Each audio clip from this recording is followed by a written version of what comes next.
A video game, that's 2 out of 3. It takes sharing thumbs up emojis, clapping emojis, and loaded nachos at halftime. That's how you make an impact on a young kid's life. So go on, share a few hours a month, because mentorship may sound huge, but the truth is, it takes little to be big. To learn more, volunteer, or donate, go to bebignow.org.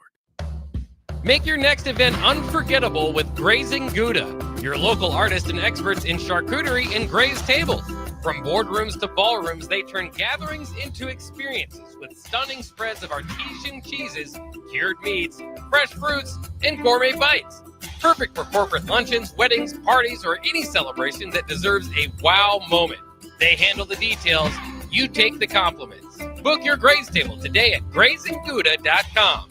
Grazing Gouda, because every event deserves to be savored.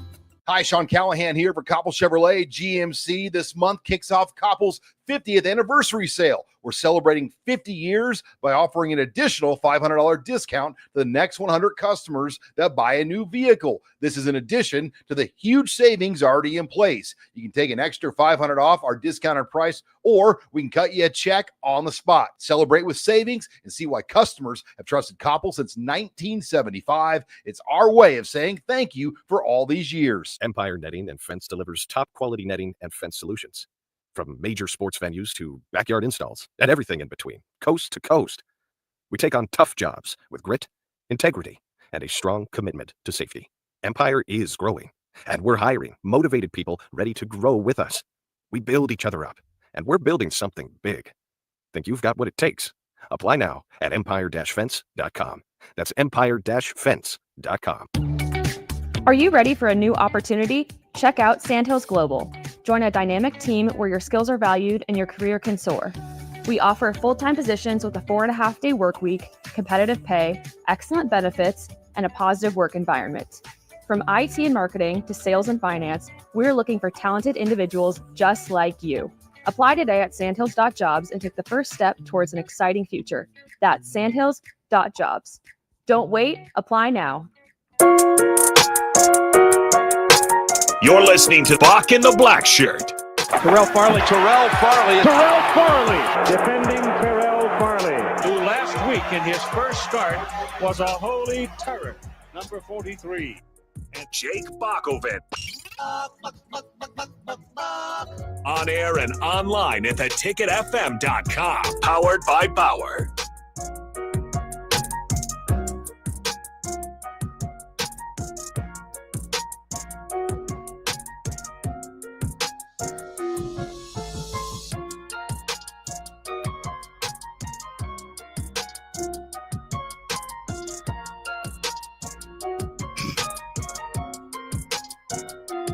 All right, welcome to Bock the Blackshirt, 93.7 The Ticket. I am the Blackshirt, Terrell Farley, and I'm with Bock. And we are here to talk Nebraska football. It is Monday, September 8th.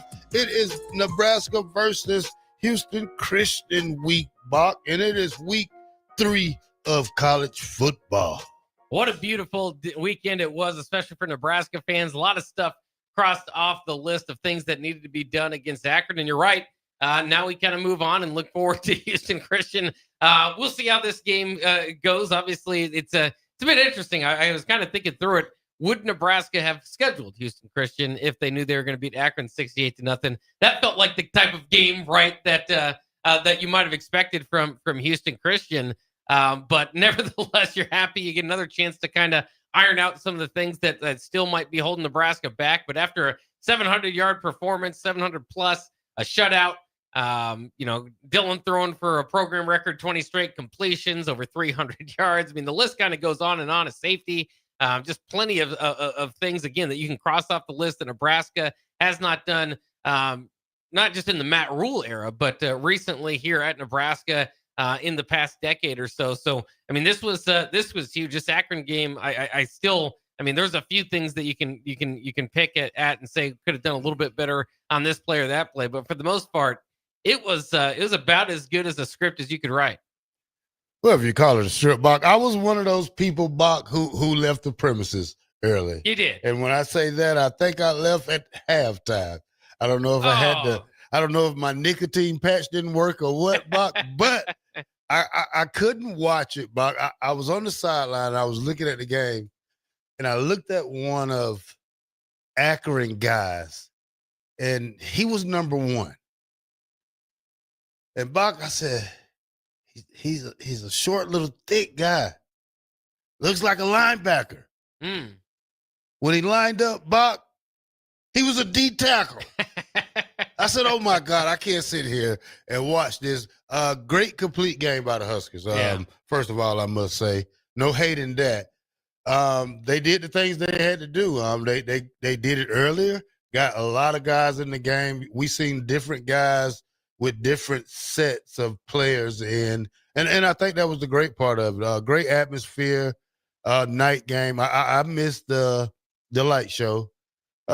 I just talk about that all summer. I know, Bach, but it has to be another night game. But just Bach, I couldn't sit there and watch it, and it's different levels of competition, Bach, and that was a different level of competition right there.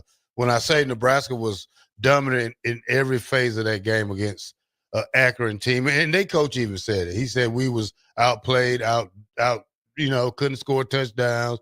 Couldn't catch passes, drop passes.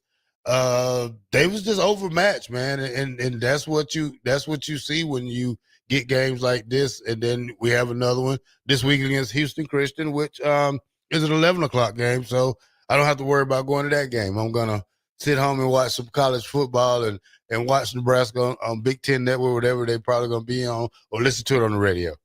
Yeah, I mean, it is again. It's a little bit of an interesting feeling because you just did everything you needed to do against Akron, and now you get Houston Christian, and it's one of those deals. Again, don't overlook the opponent and that sort of thing, but it's going to be like Akron. I think Akron kind of turned out this way. It's not every MAC team that you're going to play. It's not every year that it's going to turn out this way, but it looked like Nebraska might have had the best 100 players on the field out there, as their second and third units were able to, especially the second unit, but, guys rotating in and out of there, were still able to kind of put on a show for the Huskers. So, but that's all stuff that's kind of easy to say. And hey, on a video game, that's what the score should be. It's another thing to go out there and do it. Look at Georgia this past week with Austin Peay.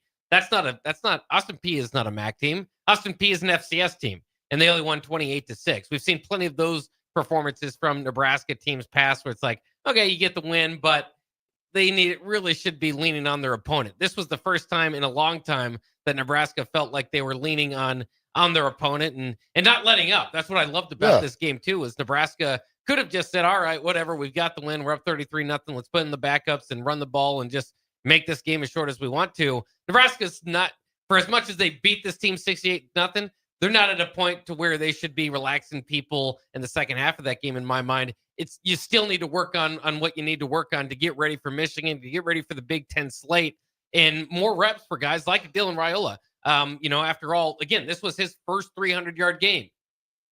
Emmett Johnson, this was his third 100-yard game, second straight 100-yard game. So even the guys that we know and that are returning, need games need performances like this to get their confidence going, and then need to build on that throughout the game. And I was glad the coaching staff decided to do that and keep Dylan and the first team offense in for as long as they did. And then just as exciting about that was, again, the second unit comes in and they don't seem to lose a step. Yeah, they don't lose a step. I was wondering because when I was watching the game from the end zone, I seen the guy get the safety. I was like, who is number 93? That's right. I never seen the guy before. When you mix the young guys with the older guys, and it still is a young defense pretty much. But when you gave that guy opportunity, he makes the most out of it. And he got his first safety. So, and you like things like that. First shutout since 2019. 2009. 2009. My bad. 2009. My bad. Yeah, that was a great way to finish the game. You get kind of scared when you throw the second and third team guys in there because sometimes you don't know how it's going to be for them. It's their first action. They can have a lot going on in their head and there's some mental mistakes. But in this case, Nebraska didn't make those mistakes when those guys got in. Those guys capitalized on it, did get the first sack of the season later on in that quarter. Wish we could have got more turnovers. I think, did they turn the ball over? I don't know if they turned the ball over, but I know we turned it over one time. So yeah, Right there. they did lose one fumble. Yeah, so, and we lost one fumble. Yeah. By the way, that was a good hit that guy had on Emmett Johnson. But sometimes people can't hold on to everything. I done seen the best of them fumble, so we'll just move on from that. Bock, when we look at these things, rushing yards, 224 rushing yards, 7.1 yards a carry. Can't ask for that much of that, Bob. Yeah, 5 touchdowns to go along with it. I mean, it was and Emmett Johnson, obviously explosive. You give credit, of course, to the offensive line, the tight ends, the downfield blocking, everybody involved for being able to spring him loose. And he was, I mean, it's kind of funny what matters to some people, but all week long, I was kind of thinking, okay, how many touches did Emmett Johnson get in this game? I think they did pretty well. 2 receptions for 7 yards to go with his 14 carries. So about, 16 touches. I was thinking going into the game about 15 would be nice if you can kind of get your numbers out of it. And he certainly did. Like you said, the one, the fumbles, one thing that's a tough hit, but it happened. I mean, Derrick Henry fumbled the game away last night. He's one of the best to ever do it. So it does happen. Obviously, you want to keep that to a minimum in Nebraska so far has, and Emmett Johnson so far has in his career. And outside of that, I mean, he was one of the stars of this game. Yeah. Emmett did a great job. I watched that run. I think it was it's probably the second, third play of the game, but he got through that hole and got in the end zone and did his little dance. So, I told him, hey, cut it out now, a little bit too long. We don't want the referees throwing flags and destroying your play. Bock, 494 yards passing, 32 of 40. Dylan Riola, great game, man. When you talk about him, what's his stats, Bock? Dylan, for his stats, ended up with 4 touchdowns, 24 of 31, 364 yards. Have to look at each one of those, which would be the career high. I know that the yards was, I think touchdowns were 2. I don't think he ever threw 4 touchdowns last season either. His previous high was actually 3 against Illinois. So career high in touchdown passes, career high in touchdown yards, and also from coming over from the previous game against Cincinnati, some of the completions he had there, a new program record. 20 straight passes completed. That is fantastic. Of course, now was against Cincinnati, 78.6% completion rating. This game, 77.4. So on the season, a 78% completion rating. Of course, as we know in the Cincinnati game, a lot of that was kind of underneath the defense. Was able to throw a little bit more downfield. I mean, that pass that he had, surprised they didn't review it, but it's kind of slinging it to Dane Key at the corner of the end zone. Was magical. And so, Dylan now for the year, 607 yards, 6 touchdowns again on 78% completion rating.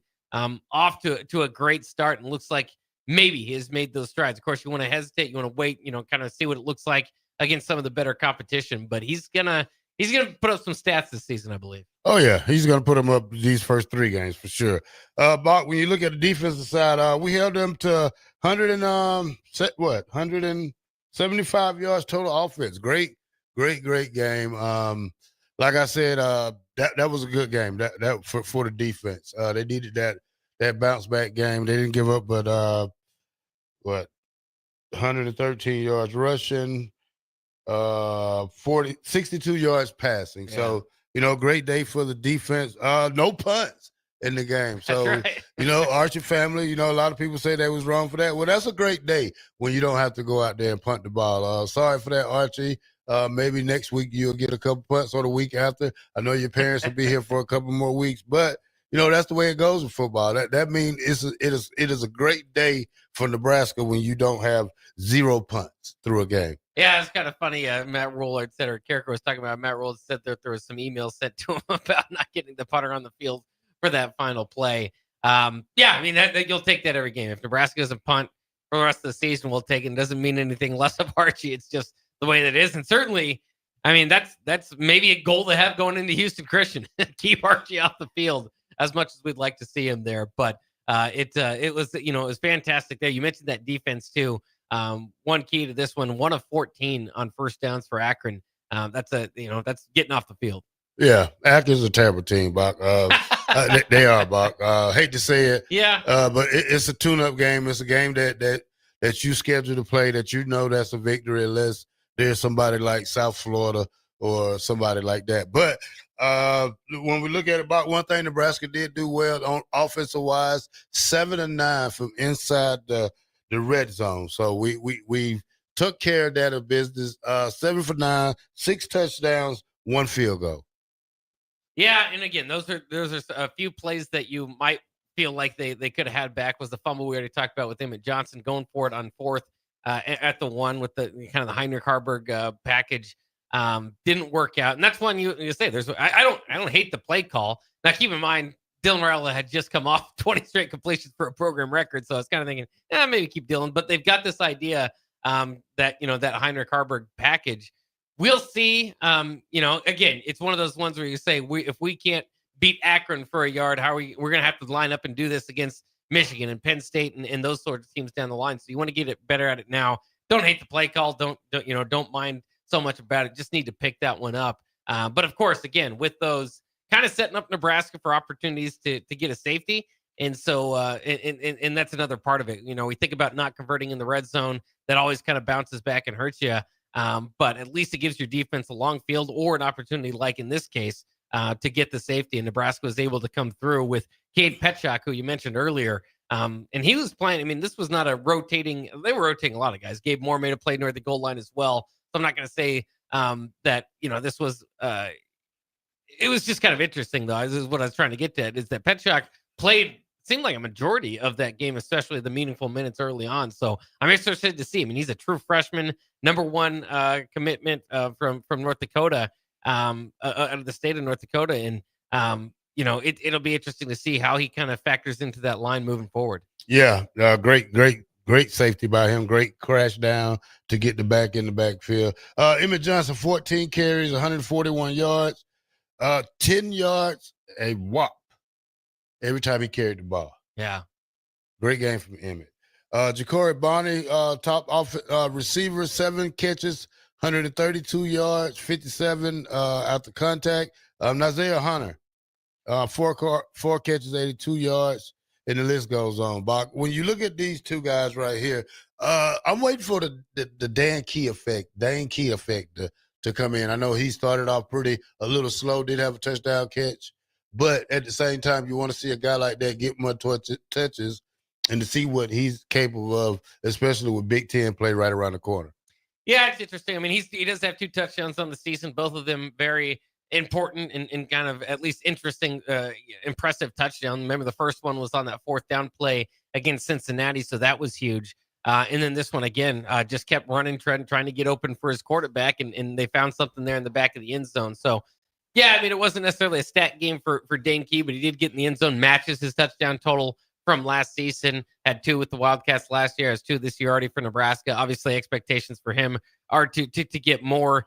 So we'll kind of see. But, I mean, I think this is kind of shaping out to a degree the way that I thought that it might. I think that I said coming into the year, you might have a different leader in receptions, yards, and touchdowns. I don't know if that's going to continue, but it certainly looks like Isaiah Hunter is, again, you're facing Akron here, but they didn't have an answer for him. He could have had a lot of yards in this game. And of course, they got Barney going, like you were saying. I think that's fantastic. Barney, of course, injured in the first play against Cincinnati. Maybe wasn't as effective as he could be. Looked pretty darn effective here, not just in receiving, but also punt returning. So in total, you look at him, over 200 yards on the game. It's a heck of a day for a big weapon with some big-time speed for the Huskers. Oh, yeah, he did great on punt return. Bock, 4 punt returns, 87 yards, 39 long. 21 point something average. He's touching the ball a lot. He's trying to return everything. So that's the good thing about that. Would like to see the kid break one in the future. Absolutely. And I think there's going to be a chance for that. Again, they talked about how they kind of switched up, how they kind of are doing those punt returns now, double teaming the gunners coming out of there. Maybe we'll give him some more opportunity. Of course, the one that he did, the 39-yard, he kind of caught it, had to backtrack a little bit. But man, I mean, that's, if you can give him any sort of space, and obviously punt returns, kick returns are harder to come by these days in college football, as opposed to, decades ago where it wasn't quite a science to kind of keep them from touching the ball. So, I mean, the first game against Cincinnati, there's like 2 or 3 guys around him every time he kind of received the ball, still tried to get out of it what he wants. But you understand why he has the confidence to be to be the leader in the nation in punt returns. You give him a lane, kind of similar to Taylor Martinez, of course, different position from back in the day, but the speed that they have, might be somewhat close to similar. You give them a lane, and man, they can go pretty quick down the field. Yeah, defensive wise, Buck, it's so many guys that got in on the stat thing that it'll take a whole segment to go through this thing. What's the number 93 guy you was talking about earlier, Cade? Petchak is how you Cade Petchak. He led the way with 4 tackles. Deshaun Singleton had 3. Cam Linhart had 3. Rex Guthrie had 3. And then it's a lot of 2s and it's a lot of 1s, Buck. Yeah, a lot of people got on the field. If you're kind of playing Husker bingo, I don't think anybody had Kate Petchak as the first guy to get a safety for Nebraska. I also don't think anybody had Ashton Murphy as the first guy to get a sack, but that's kind of how it played out. Nebraska's going to have to do better. 2 sacks in this game, didn't have any of the first game. Going to have to do a little bit better at getting to the quarterback. Obviously didn't affect too much here, but kind of down the way, you'd like to see them get an opportunity. I thought that maybe this was the game we'd see Williams-Nwaneri maybe go out there and get it. But again, there's just so many names to break down for guys that shuffled in and out of the lineup in a shutout. So shout out to everybody that's part of it, because those are hard to come by one way or the other. We know that.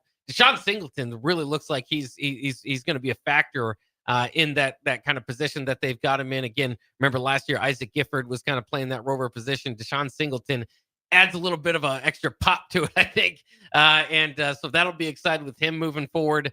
Dasan McCullough needs to work on his celebration a little bit more. Maybe somebody show him how to throw the bones. He was like gyrating a little bit too much there when he almost got one. But either way, he looked like he was a little bit better from game one. Everybody did. They just took a huge step in this game moving forward. It makes you believe this defense, especially pass defense at this point, 2 games in the season, nobody's thrown for over 70 yards in a game against them. Again, quality of competition, you can kind of point down to it. Akron, Cincinnati, obviously better, but that's, again, similar to a shutout.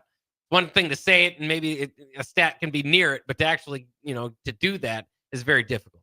Yeah, I'm gonna have to ask Deshaun McCullum why he wear them long sleeves like that. It's like some puff sleeves or something. But yeah, he's probably one of the most hypest teams that's on this team. And he is, man. It's just to look at him out there, man, and he's a joy to watch. A lot of young kids got in. We're gonna talk about these young kids when we come back. Running backs, quarterbacks. Is there a controversy for number 2 quarterback? Is there a controversy for number 2 running back? We'll talk about that more when we come back on Bock the Blackshirt here on 93.7 The Ticket. Advanced Medical Imaging is hosting their 3rd annual Breast Cancer Awareness Walk on October 11th at 7601 Pioneers Boulevard. Hear inspiring stories from survivors, enjoy local food truck vendors, a live DJ, and other family-friendly activities as we unite to bring awareness about breast cancer. Check-in begins at 8:30 a.m. with the walk starting at 9. Register your team today for Advanced Medical Imaging's 3rd annual Breast Cancer Awareness Walk online at amimaging.com. Let's walk for those we've lost, for those still fighting, and for a future without breast cancer.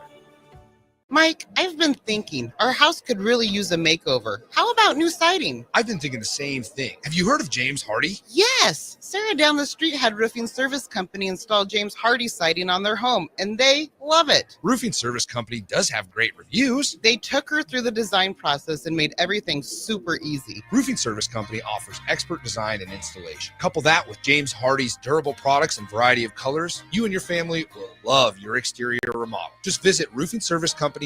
That's roofingservicecompany.com. 93.7 The Ticket, Fox, KFXL weather. Sponsored by John Henry's Plumbing, Heating, and Air Conditioning.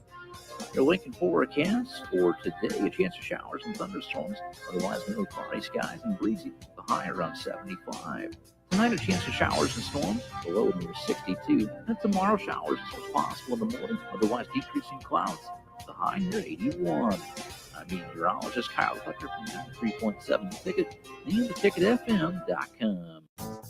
Are your feet just killing you and you feel like all hope is lost? Say goodbye to discomfort and hello to pain relief at Brown's Shoe Fit. They offer expert advice along with high-quality products to help you find the right solution tailored to your specific needs. Need a different width? Not a problem. Brown's carries a wide range of widths in store. Brown's Shoe Fit on 66th and Q in Lincoln. Things that impair you come in many different shapes and sizes. Some are the shape of beer and liquor bottles. Others look like cigarettes but aren't cigarettes at all. These are the things we know impair us, the things our parents warned us about. What we're not always aware of is our new prescription or the over-the-counter medicine we picked up just for allergies or a bad cold. See, it doesn't just matter how much of a substance you take. If you are impaired, driving is deceptively dangerous. Don't drive impaired. Paid for by the NDOT Highway Safety Office. What's it take to be a mentor with big brothers, big sisters? It takes 30 minutes and a cup of coffee. A video game, that's 2 out of 3. It takes sharing thumbs up emojis, clapping emojis, and loaded nachos at halftime. That's how you make an impact on a young kid's life. So go on, share a few hours a month, because mentorship may sound huge, but the truth is, it takes little to be big. To learn more, volunteer, or donate, go to bebignow.org. Make your next event unforgettable with Grazing Gouda, your local artists and experts in charcuterie and grazed tables. From boardrooms to ballrooms, they turn gatherings into experiences with stunning spreads of artesian cheeses, cured meats, fresh fruits, and gourmet bites. Perfect for corporate luncheons, weddings, parties, or any celebration that deserves a wow moment. They handle the details. You take the compliments. Book your graze table today at grazinggouda.com. Grazing Gouda, because every event deserves to be savored. Empire Netting and Fence delivers top quality netting and fence solutions. From major sports venues to backyard installs and everything in between, coast to coast. We take on tough jobs with grit, integrity, and a strong commitment to safety. Empire is growing, and we're hiring motivated people ready to grow with us. We build each other up, and we're building something big. Think you've got what it takes? Apply now at empire-fence.com. That's empire-fence.com. Alexa, play 93.7 The Ticket. Okay, playing 93.7 The Ticket. Alexa, turn down the lights. Dimming the lights. Alexa, order a pizza. The big one. All the toppings. Are you sure that's a good idea? Alexa. That's a lot of pizza for just one man. Alexa, just do it. Stop judging me, just do it. As you wish. Thanks, Alexa. You're my best friend. When you were a kid, clubs were cool. Robotics club and space club and stuff like that. But what do adults get?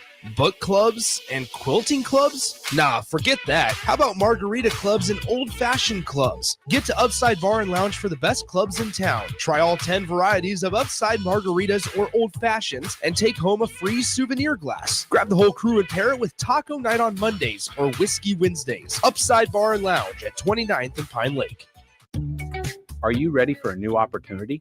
Check out Sandhills Global. Join a dynamic team where your skills are valued and your career can soar. We offer full-time positions with a 4.5-day work week, competitive pay, excellent benefits, and a positive work environment. From IT and marketing to sales and finance, we're looking for talented individuals like you.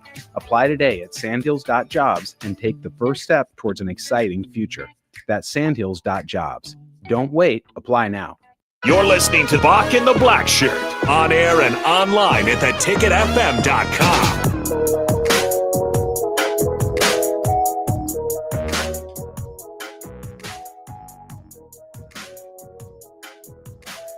Welcome back to Bock the Blackshirt here on 93.7 The Ticket. 68 to zip. Oof. Nebraska over Akron. Bock, we enjoyed the game, but when we go to, a lot of people don't stick around when they put in second string and third string guys, but let's talk about some of these second string and third string guys. Let's talk about TJ Lateef, Bob. Talented freshman, comes in the game, 6 for 7, 6 out of 7, 128 yards, long 23. Then he had 2 rushes for 17 yards, Bob, and 1 touchdown. 8 yards to carry. I think this young man, they're putting him in position to be that solid number 2 in case something does happen to Dylan, because this is football. This is not about jinxing everybody. This is a barbaric sport that can take you out the game at any play, anytime. When this young man comes in the game, Buck, I'm not saying that I feel comfortable yet, but he's getting to the point where he's making me feel comfortable with his decisions, with his throws, with his feet. I think this young man was a great get. Trey Taylor and Dayton Riola, you guys have a lot of work to catch up to this guy, because I see this guy being Dylan's backup until Dylan leaves and maybe passes the torch to get to this guy. Yeah, it's interesting. I mean, following along quarterbacks and, and where they're going to go to school and all that can be kind of tough. I mean, generally we've seen over the years, if you kind of get any sort of close to any sort of depth, it kind of transfers away. So I don't get too excited about down the line and into the future. But as for this season, it was an exciting debut for him, and hopefully again, all these guys, you hope are stick around and become able to graduate and get plenty of playing time down the line. For him, it was a great debut. I mean, being able to show off those wheels a little bit, scramble a little bit to get to the end zone. Very cool for him in the first moment, his first college touchdown. But like you said, I mean, he needs to be ready, and that was what's good. Is this offense? I'm gonna say, I don't know if he's quite to where Dylan Raiola is. Remember, this is kind of year younger than Dylan. This is kind of where Dylan was last year at this point, and Dylan was starting. So I don't want to say that the offense wouldn't take a step back at all, but it feels like it would at least be in good hands at this point. Gramstead also got in. It was obviously a great story from Gramstead altogether, just to finally see him, and I know he's gotten in the field before, but to see him get some snaps as well. But Latif, yes, I think it looked pretty good. In fact, his quarterback rating for what he did have was higher than Dylan's in this game. And of course, Dylan had a career game. Yeah, great game by both of the guys. Even Jimmy got in there. Jalen Gramstead got in, and he was 2 for 2, only 6 yards, 2 yards. But hey, he got in. All right, Bach. When we talk about other guys, let's talk about the number 2 RB, Bach. Which to me, I think we don't have a clue who's the RB2 is right now. I mean, we can say that you can say that Makai Nelson is 5 carries, 12 yards. Quentin Eyes, 4 carries, 32 yards, longer 28, 1 touchdown. Who else do we have? Mosey didn't. Mosey didn't. Oh, okay, Mosey didn't have a carry. But when we talk about this number 2, Bach, are you comfortable with 2 small guys as an Emmett Johnson and Makai Nelson, not big as Quentin Eyes, who's 6'2", probably 225 guy? What do you see the difference when the number 2 guys come in the ball game? I mean, it's tough to tell. At this point, I think you do, just in general, but very much, nobody's really been able to even get into a rhythm, right? I mean, we talk about that. Some running backs can kind of be rhythm running backs. Haven't really had a whole lot of that. Quentin Ives, 4 carries on the season. Makai Nelson, 6 or 7, and Mosey didn't get a carry here, but was able to run. I'll tell you what, I was most impressed with Mosey. And again, he did not get a carry, but 3 receptions for 65 yards. And was able to make some people miss. And that was kind of a big goal coming into this game for Nebraska. So he looked, at least, in the very least, to be a weapon. Great third down back. Yeah. Does that translate to running the ball at the middle? I don't know. We'll have to wait and see. So, I mean, I don't feel great about it, but I feel a little bit better, right? Because at least we did see Ives scamper off for his touchdown. And we also saw Makai Nelson at least get in the end zone a little bit more. So I mean, it's gonna be a little bit of more of a getting more comfortable with these guys the more we see them. So in the limited sample size, I think they've been all right. Would Nebraska take a step down if Emmett goes down for any amount of time? I think at this point you would have to believe so. Also because Emmett Johnson is stepping his game up. Yeah, he's stepping his game up. Great run by Emmett, by the way. Parents was in town. He did a great job. When we talk about the receiving crew, the young guys, when you talk about a Quinn Clark, Keelan Smith, Cortez Mills, Jeremiah Jones, when you talk about those guys, I think Quinn Clark was the one who really stepped his game up when you talk about young wide receivers. Yeah, 37-yard touchdown reception for Quinn Clark, and exciting to see. I mean, he's a freshman, 6'5", 210. And there is that spot. Now that Janarian Bonner is out for the season, there seems to be a spot for a little bit more playing time in that receiver rotation. We'll see. I mean, it was good to see some of those other guys get an opportunity. Jeremiah Jones, I think that was his first catch, as a Husker, so that's big.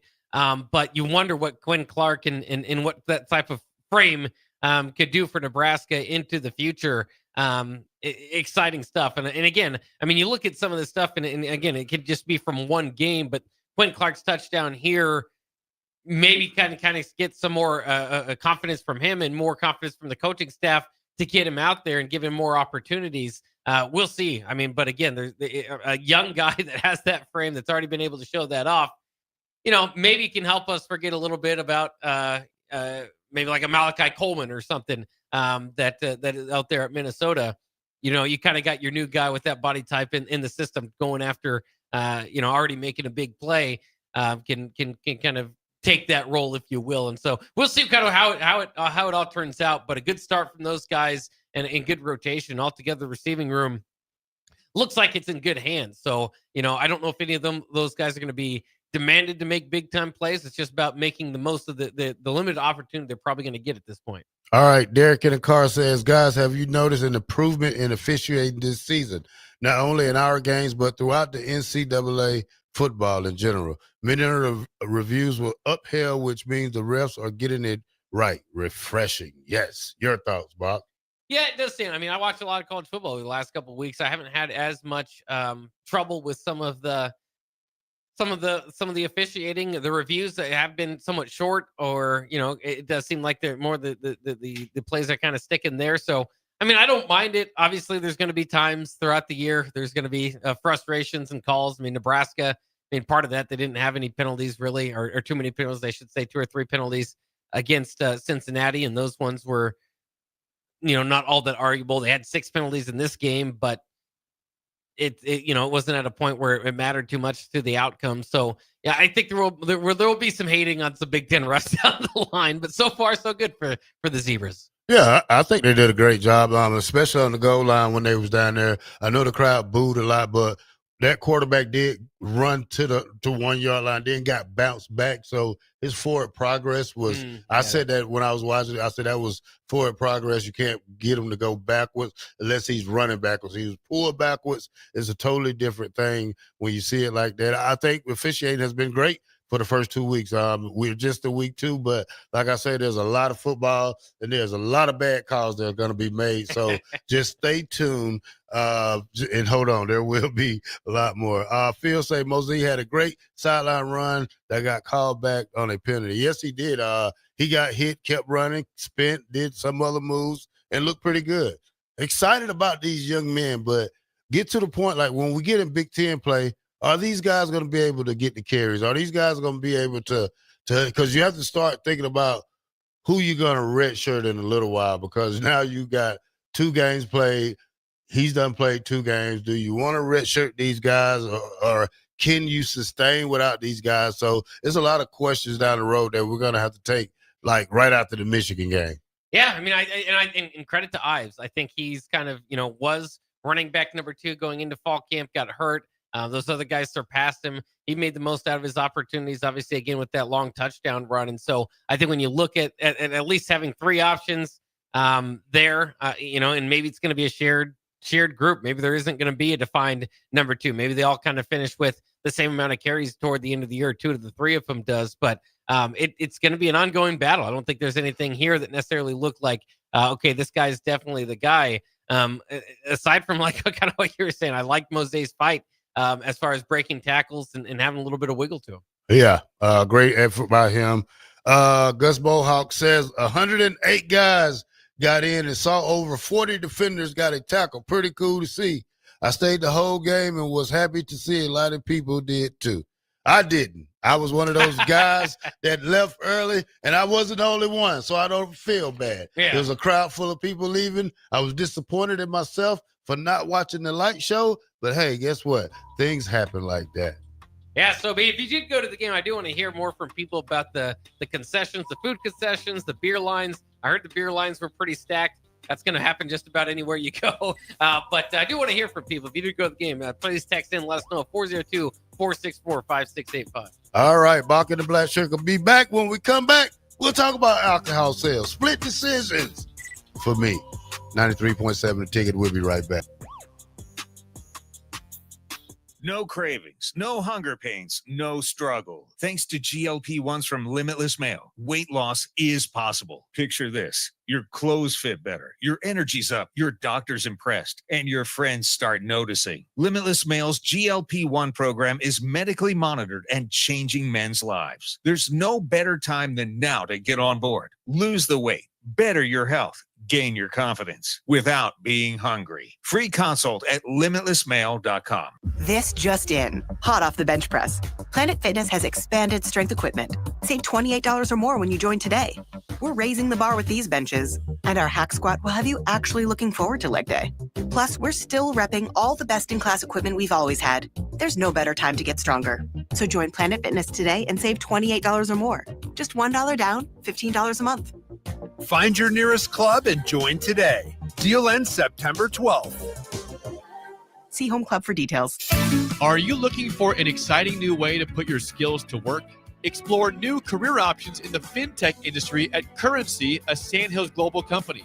We offer full-time positions in financial sales, compliance, operations, and other fields. We also offer a 4.5-day work week, an attractive benefits package, and opportunities for advancement.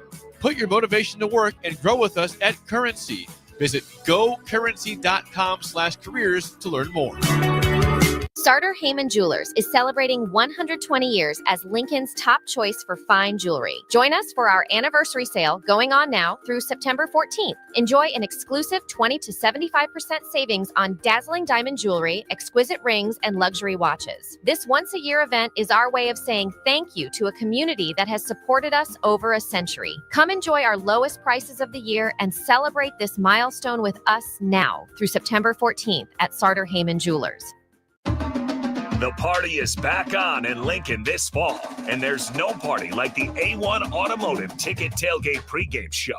Join the whole ticket crew for 2.5 hours of pregame coverage before every home and away game this football season as they get you ready for the game. It's the A1 Automotive Ticket Tailgate pregame show at our downtown studio at 11th and O, sponsored by Select Plumbing, Raising Cane's, Wall-to-Wall Wine and Spirits, Elway Power Sports of Lincoln, Currency, and the Kindler Hotel.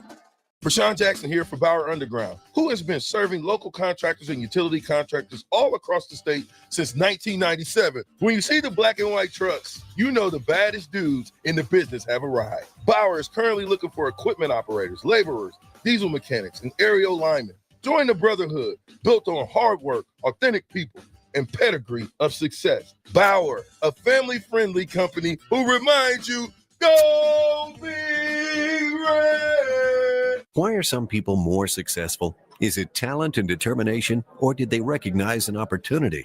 Discover a career that lets you help families reach their financial goals as you build lasting professional relationships. One with unlimited income potential. From Modern Woodman, a leading fraternal financial services provider. I'm Modern Woodman Regional Director Sean Erickson. Call me at 402-483-6515 to learn about career opportunities. Modern Woodman of America.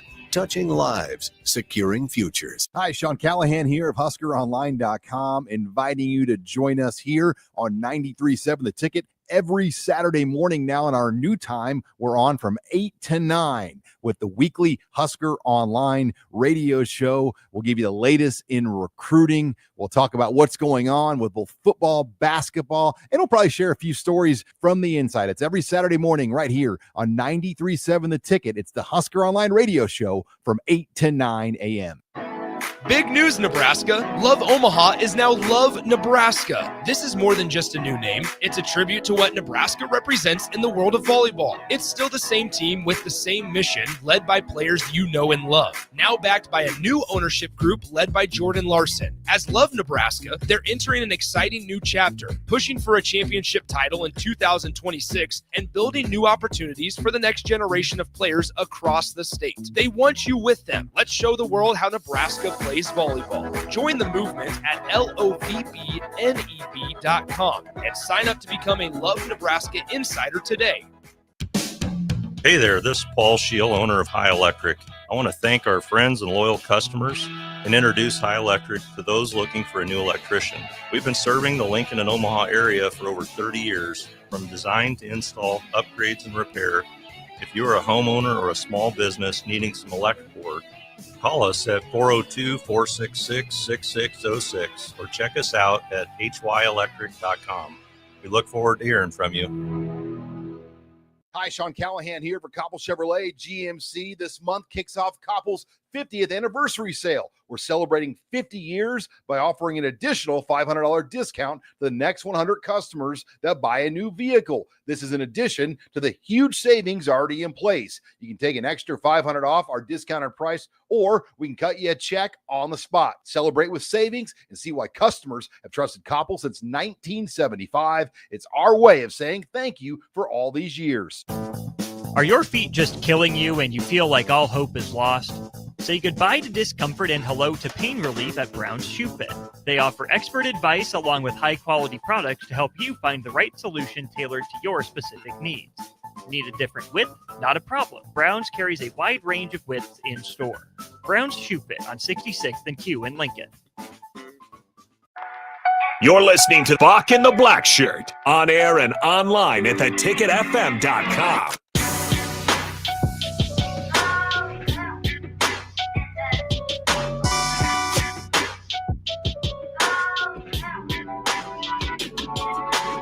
Welcome back to Bock the Blackshirt. 7826 says, bring back the kids able to sell the concession food like vials, sodas, candy, up and down the aisles, more convenient, and also teaches money management and memories. 6294 says, did all the beer get drank? All 120K. I don't think it did, man. I don't know. I seen a lot of people, they was tiptoeing and a lot of them had their beer goggles on. So I guess they was already full before they got into the game. Well, that is specifically a game where the drinks might start adding up. Yeah, I think.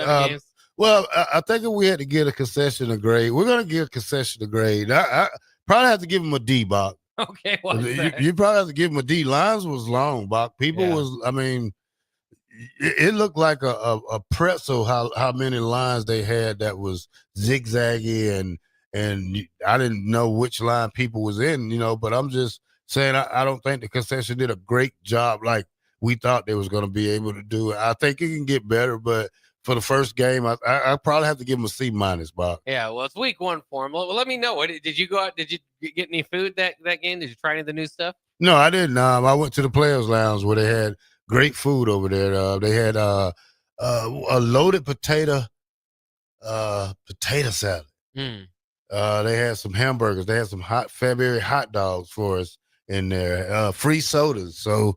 That's your first Players Lounge visit. Yeah, that was my first Players Lounge visit. What did you think of it other than the I was like, where has this been? Little be known, Bach, is the old coaching quarters up there on the floor in the stadium, where it used to be like the third floor up there, where Scott Frost them used to be at. Oh, okay, yeah. Was there anything other than the food that kind of stands out about it? Just a lot of room in there. It wasn't nothing special. I mean, it was we was right by Husker Radio.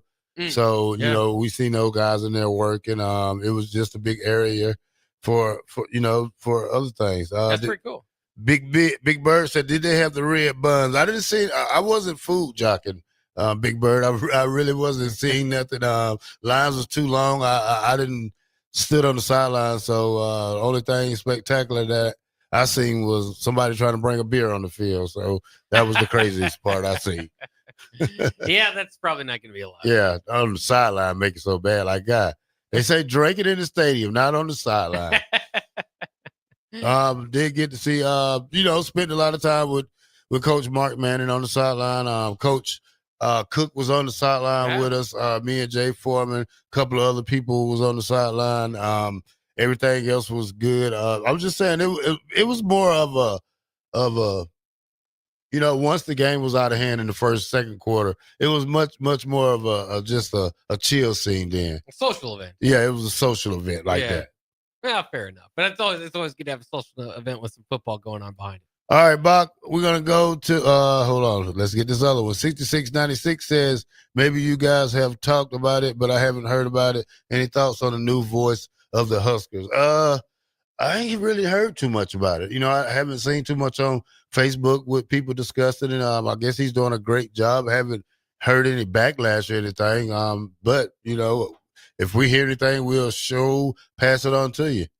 Yeah, I haven't even turned on the radio yet. The TV product has kind of been where I've turned so far, but hopefully he's off to a good start and in getting comfortable. I know I did see him tweet, how incredible the game was. So at least he's having fun so far. Yeah. Kyle Brooks, that is. All right, Bock. We're gonna go through the week 2 Big Ten power rankings. Got a little shucking up this weekend.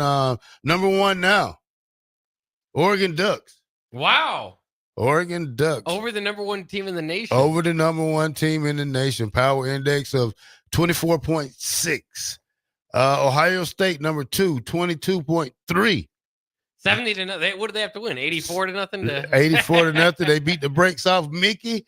Mickey owes me $2,000. I bet it my rent money, and I didn't get any wins. So what was it, a 58.5 point spread? It was 58.5 point spread. It ended up being 70. 77 or 70? No, it's 70 to nothing. 70 to nothing. All right, number 3 is USC Trojans. 2.9 FPI. They was ranked number 5 last week. Penn State, number 19.6. They're number 4. They was number 7 last week. Nebraska moves up to number 5 in the power rankings, 14.3. They was number 12 spot last week. Indiana Hoosiers move up to the number 6 spot, fighting in Illinois. Illini is moved up. Michigan falls down to the 8th spot. 9th spot would be Washington. To round out the top 10 would be Rutgers. All right, Bock, Big Ten quarterback grades for this week. They come out with this. They come out with a lot of stuff, Bock, and it's just the start of football, but they never, you know what I'm saying? It's week to week basis now that people do things around college football. They'll have week number 3, when we talk about the Big Ten quarterback grades, week 3, Bock. Let me get to it right here. All right. A+, Luke Altmaier. Illinois. Agree with that. Minnesota quarterback Drake Lindsey, A. Dylan Riola, A. Dante Moore, A. Cadillac Manis, A. Jaden Malvo, A. D. Williams Jr., A. Mendoza, A. Aiden Childs, A. Julius Sayer, A-. Danny O'Neill, A-. Preston Stone, B. Ryan Brown, B. I'm trying to see. Nico. He needs to get an F. Bad trade, Nico. Drew Aller, C+. M. Washington from Maryland, C. Bryce Underwood from Michigan, C. And Gronkowski from Michigan, D-. From Iowa, yeah. Yeah, from Iowa, D-. Man, those are some, that's crazy right there. Yeah, it was an interesting week of watching in the Big Ten, especially looking at quarterbacks. At least, Stone over there at Northwestern was able to bounce back on Friday night. I watched a lot of that Maryland Northern Illinois game. So Malik Washington, he's got something to him, but still kind of looks like a freshman at times. So I can kind of understand that.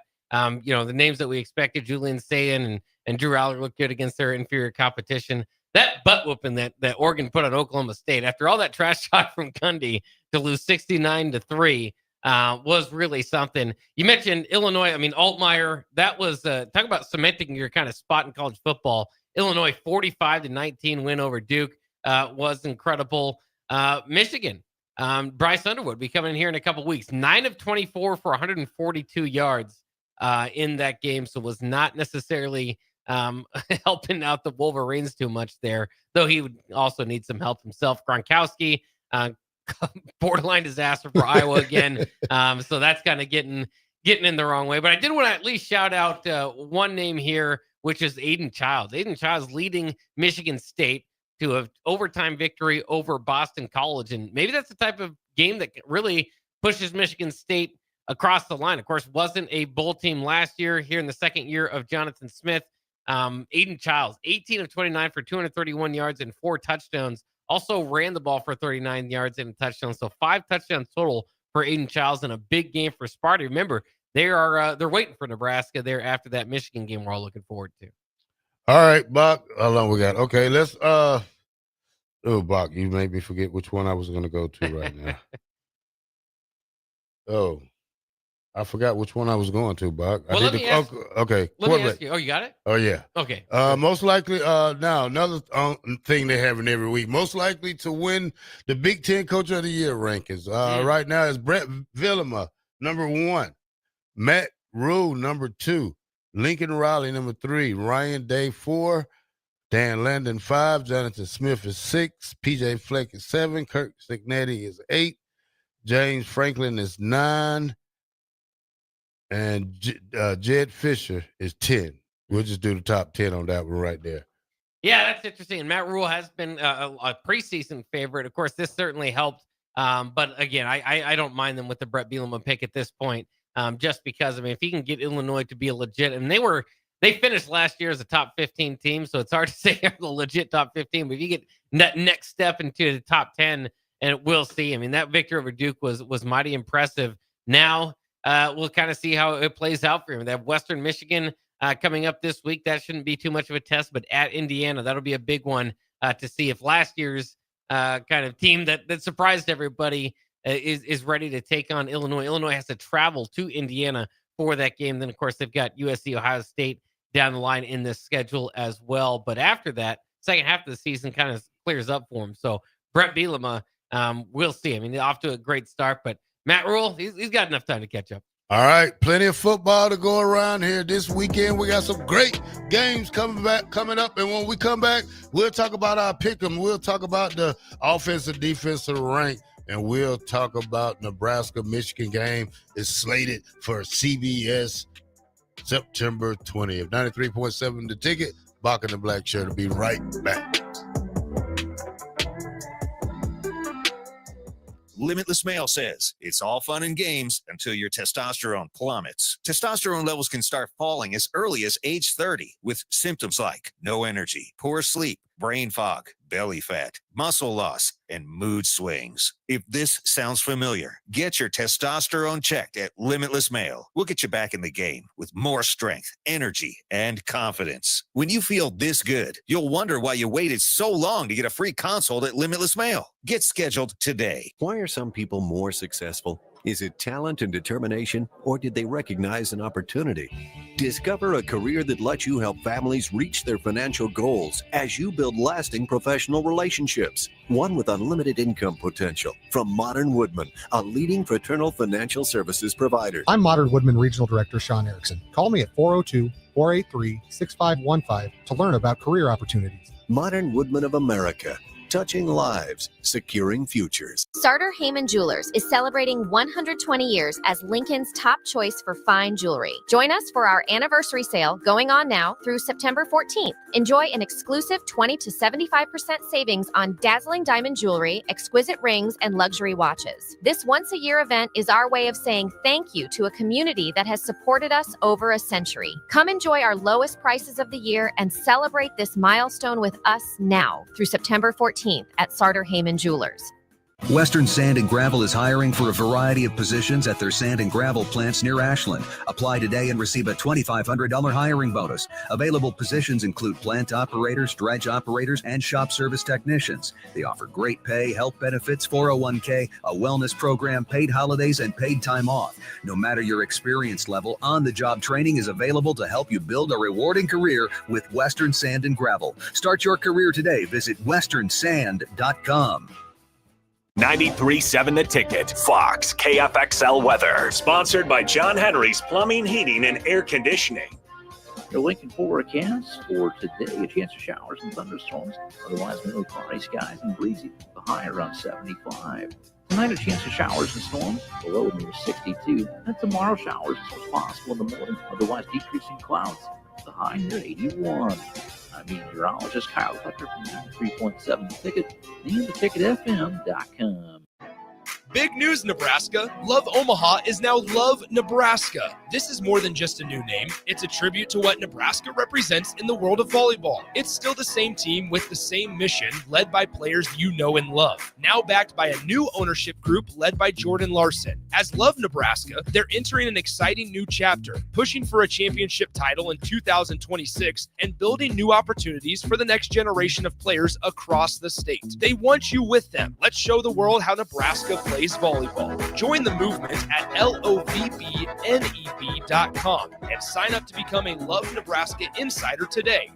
Rashawn Jackson here for Bauer Underground, who has been serving local contractors and utility contractors all across the state since 1997. When you see the black and white trucks, you know the baddest dudes in the business have arrived. Bauer is currently looking for equipment operators, laborers, diesel mechanics, and aerial linemen. Join the brotherhood built on hard work, authentic people, and pedigree of success. Bauer, a family-friendly company who reminds you, go Big Red!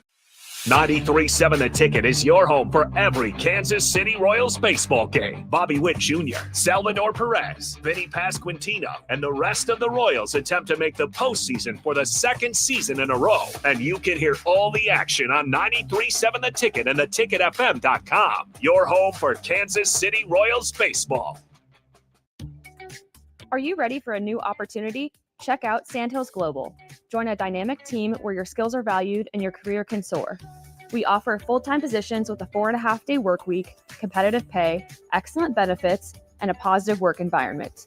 From IT and marketing to sales and finance, we're looking for talented individuals just like you. Apply today at sandhills.jobs and take the first step towards an exciting future. That's sandhills.jobs.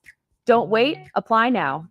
Hi, Sean Callahan here for Koppel Chevrolet GMC. This month kicks off Koppel's 50th anniversary sale. We're celebrating 50 years by offering an additional $500 discount to the next 100 customers that buy a new vehicle. This is in addition to the huge savings already in place. You can take an extra $500 off our discounted price, or we can cut you a check on the spot. Celebrate with savings and see why customers have trusted Koppel since 1975. It's our way of saying thank you for all these years. Hi, Sean Callahan here of HuskerOnline.com, inviting you to join us here on 93.7 The Ticket every Saturday morning. Now in our new time, we're on from 8 to 9 with the weekly Husker Online radio show. We'll give you the latest in recruiting. We'll talk about what's going on with both football, basketball, and we'll probably share a few stories from the inside. It's every Saturday morning right here on 93.7 The Ticket. It's the Husker Online radio show from 8 to 9 a.m. This is Lincoln's home for sports talk on the FM dial. Also online at theticketfm.com. On the internet. KNTK FM Firth. 93.7 The Ticket. In every office, there's two types of people. There are those who bring in bagels and those who eat the bagels that someone else brought in. Everybody likes the first person. Be that first person. Weekday mornings at 7:30, you have a chance to win a business box of bagels from Bagels & Joe. All you have to do is shut up, Sipple. 2 questions for you, 2 for Sip. Win, and the bagels are yours. Lose, well, you don't want to lose. You lost Monday, you lost Wednesday, you're a loser. Shut up, Sipple. Weekday mornings at 7:30, brought to you by Bagels & Joe. You're listening to Bock and the Blackshirt. Terrell Farley. Defending Terrell Farley, who last week in his first start was a holy terror. Number 43. And Jake Bockoven. On air and online at theticketfm.com. Powered by Bauer. Welcome back to Bock and the Blackshirt, 93.7 The Ticket. Most notable games this weekend, Bock. Houston Christian at Nebraska. That's right. Oklahoma at Temple. Alabama and Wisconsin is playing this weekend. Clemson and Georgia Tech. UGA, Tennessee. Villanova, Penn State. Oregon State, Texas Tech. Miami, South Florida. Arkansas, Ole Miss. Ohio State, Ohio. Western Michigan, Illinois, Florida, LSU, Texas A&M, Notre Dame, UMass, Iowa, Vandy, South Carolina, Utah, Wyoming, and Air Force against University of Utah State. Well, and don't forget on the CW network, South Florida and Miami. How about that? They're going to play on the CW? I think Somebody so, should yeah. take that away from them, Bob. That could be a game day thing right there. Well, that could be yeah. a big – I mean, I understand that Big Noon is for like what, Big Ten teams? Generally, yeah. But it should be for that game right there. Well, it surprised me. South Florida out of the gate beat 2 top 25 teams. Already have done that, in Boise State. And then obviously the shocker there at the Swamp to beat Florida. And now you've got top 5 Miami. And now South Florida would travel to Miami. If South Florida gets that win, oh boy. You're talking about an all-time story there from Florida. And I wish they would play Florida State. I don't think they do this year, but maybe they could get the whole sweep. That'd be a whole gauntlet right there. That's right. When you talk about this South Florida team, man, they played a good game against a Florida team, hung in and won it at the end. It was a lot of good games this weekend. I mean, a lot of low-scoring games, but a lot of shutouts, a lot of big number games too. Also, when you look at it, Buck, when we talk about big victories. Look like the offensive rankings and the defensive rankings have been big for us. Offense is ranked 15th in the nation right now, Bach. Defense is ranked number 21 in the nation.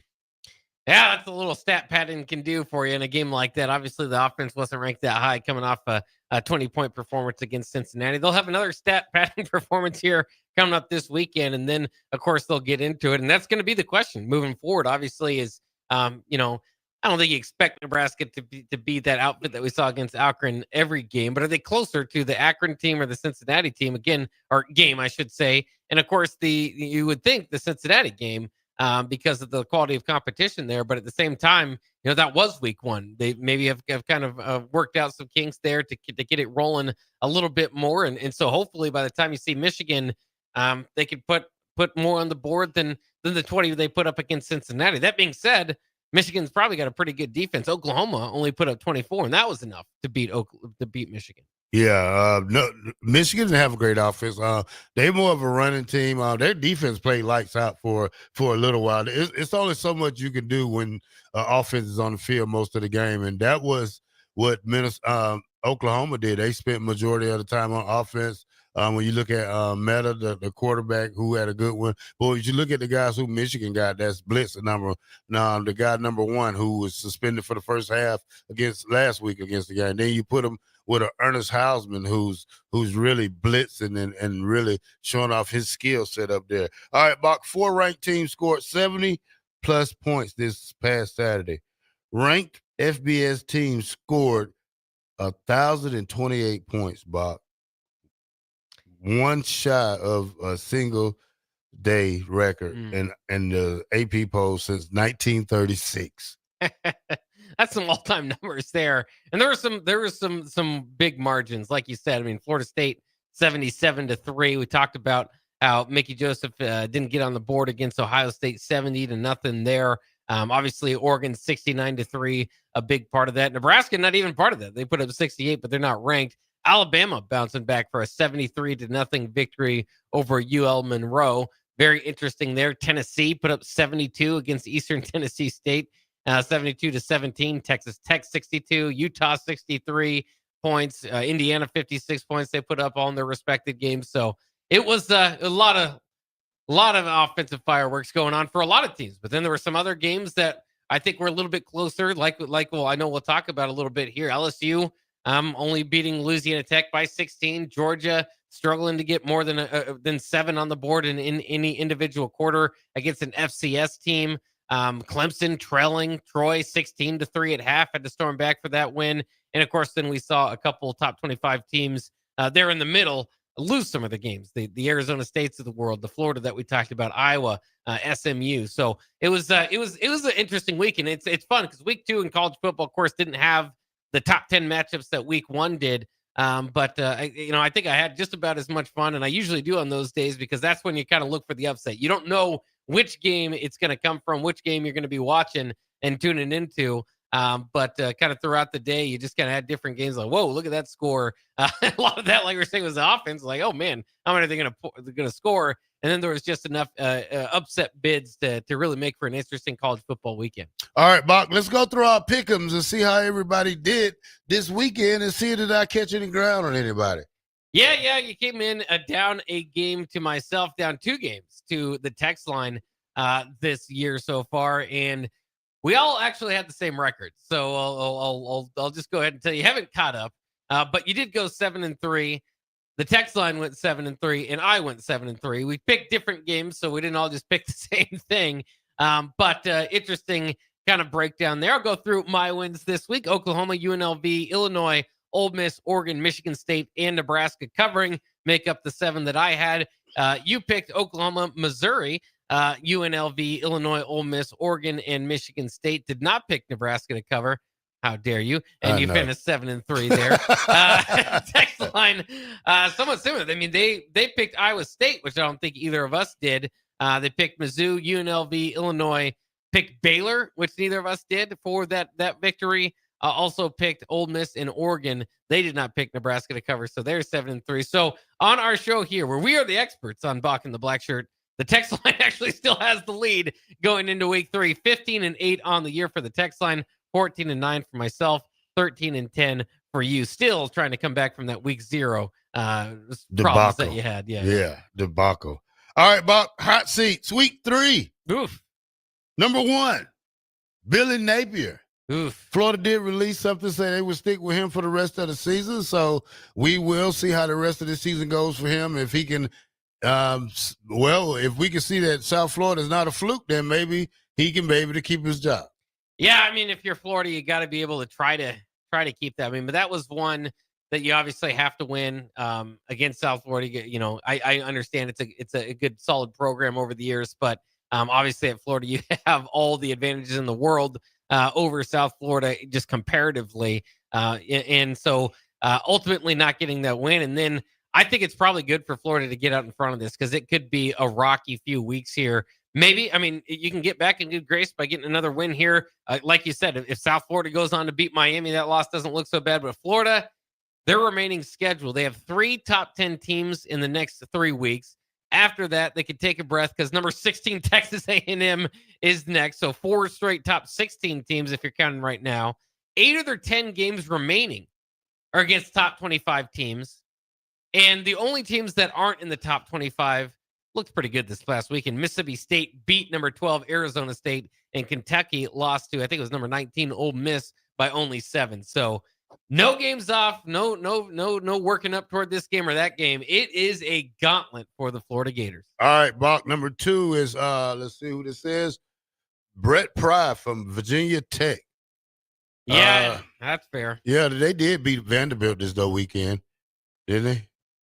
Well, if he's Virginia that high on the Tech. list, I wouldn't think so. That's one game that kind of did lose I didn't necessarily follow up on. So let me double check. If he lost, I'm sure. No, I think that he's Virginia on it. Tech won. Yeah, I can look into it here. I just don't know why he'd be that high on the list if he was if they did win. But Vanderbilt 44-20 over Virginia Tech. So Vanderbilt won. Virginia Tech was winning, so hey, he's on the hot seat. All right, Deshaun Foster, man, UCLA, he's number 3. Sam Pittman's number 4. David Brahms number 5. Your boy Bach number 6. Mike Gundy. Yeah, unfortunately, I've been a Mike Gundy supporter. I like the Kirk Ferentzes, the Mike Gundys that have stuck around for 20 plus years. But boy, 69-3 after kind of making a media stink throughout the week. Shout out to his Nebraska story throughout it, but I hate to say it, and I usually hate to see the teams move on from somebody after just one tough season. But they lost to another game like that last year. Close to the same score. That's just not fielding a very competitive team. So I hate to say it. I think Mike Gundy's going to be on his way out. Deshaun Foster, like you said, tough week, lose 30-23 over UNLV. Maybe they can kind of make up for it as the season kind of builds up. But remember, and I keep reminding people, that's why the Deshaun Foster wasn't, the season last year. They kind of built up some equity toward the end, beat Nebraska, beat Iowa, but that UCLA was not coming off an era where they were 5-6 all the time. They were winning 8 games under Chip Kelly. So the expectation is obviously to take that next step. Didn't in year 1, off to an 0-2 start in year 2. I don't know. I never really liked that hire, and it isn't looking too good so far. All right, box 7, Kalen DuBois. Even though they won this weekend, he's still on the seat. Mike Lotsky, even though he's 2-0 right now, he's on the hot seat still. Tony Elliott, Virginia coaches on there. Mark Stoops played a good game this weekend. Number 11, Scott Satterfield. He's number 11. Number 12 is Brett Brenneman. Number 13 is Hugh Freeze, who's just hopped in the top 25 for Auburn. There you We'll go. see how that go. Lincoln Riley's at 14 and Kirk Ferris at 15. I don't think Kirk Ferris He'll retire before anything. Kirk Ferris is one game away from being the Big Ten's all-time Do you think he winningest retires coach. this year? What year is this for him? He started in '99, so what is it? 26 years? Yeah. Yeah. I think it'll be coming around the corner at some point, but again, the Iowa football brand is just so strong. It's the same. Again, they struggled to score against Iowa State, as they often do. Their defense looks good once again, but their points came off of like Iowa State mistakes for the most part. So it's just it's that Iowa brand of football still there, and somehow he's found a way to win more often than not. But they did fall in that ever important Cyhawk battle this year. Yeah, too bad. I was going for Iowa. It's just something I don't really care for Iowa State like that. All right, Bach. We're gonna do Matt Rule after we come from break, Bach. I know we're not going to break yet, but I wanted to go over some of the things. Who is this? Coach Pope, what his name is from Michigan? Is it Buff Poggy? Yeah, Biff Poggy or something. Biff, yeah. Yeah, was serving as Michigan interim head coach during the 2-game suspension. Don't know where he came from, but all right.